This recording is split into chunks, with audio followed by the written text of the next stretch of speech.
Every one ഒരു വാട്ടേച്ചിനെ day നമുക്ക് കണ്ടിട്ട് വരാം. അപ്പം വെക്കേഷൻ ആയപ്പോൾ ഞങ്ങളെല്ലാവരും കൂടി കസിൻസിൻ്റെ വീട്ടിൽ കൂടി. അവിടെ വെച്ചെടുത്തൊരു വാട്ടേച്ചിനെ ഡേ ആണ് നിങ്ങൾ ഈ കാണുന്നത് കേട്ടോ. അപ്പോൾ രാവിലെ തന്നെ ഞങ്ങൾ മസാല ദോശയിൽ നിന്നാണ് തുടങ്ങിയത്. ആൻറ്റി തന്നെ ഉണ്ടാക്കിയ മസാല ദോശയായിരുന്നു, നല്ല ടേസ്റ്റ് ഉണ്ടായിരുന്നു. അപ്പം ഞാൻ കഴിച്ച് തീരാറായപ്പോഴാണ് വീഡിയോ എടുക്കുന്നതിനെ പറ്റി ആലോചിച്ചത്. അതാ ഈ ലേറ്റായിട്ട് എടുത്തേക്കുന്നത്. പിന്നെ കുറച്ച് കഴിഞ്ഞപ്പോഴത്തേക്ക് ഡയറി മിൽക്ക് കിട്ടി, അപ്പോൾ അതെടുത്ത് കഴിച്ചു. പിന്നെ ഉച്ചയായപ്പോഴത്തേക്ക് അൽഫാം മന്തി ഉണ്ടായിരുന്നു. മയണീസൊക്കെ കൂട്ടി ഒരു പിടി പിടിച്ചു. നല്ല ടേസ്റ്റ് ഉണ്ടായിരുന്നു മന്തി. പിന്നെ ഈവനിങ് ആയപ്പോഴത്തേക്കും ഒന്ന് കൂളാക്കാൻ വേണ്ടി ഐസ്ക്രീം തന്നു എല്ലാവർക്കും. മാംഗോ ഫ്ലേവറായിരുന്നു ഉണ്ടായിരുന്നത്. അപ്പം എല്ലാവരും ഒന്നിച്ച് ഐസ്ക്രീമൊക്കെ കഴിച്ചു. പിന്നെ രാത്രി പൊറോട്ടയും നല്ല ഉള്ളിയൊക്കെ ഇട്ട് വെച്ച ചിക്കൻ കറിയും ബീഫ് ഫ്രൈ ഒക്കെ ഉണ്ടായിരുന്നു.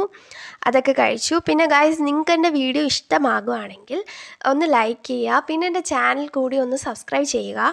പിന്നെ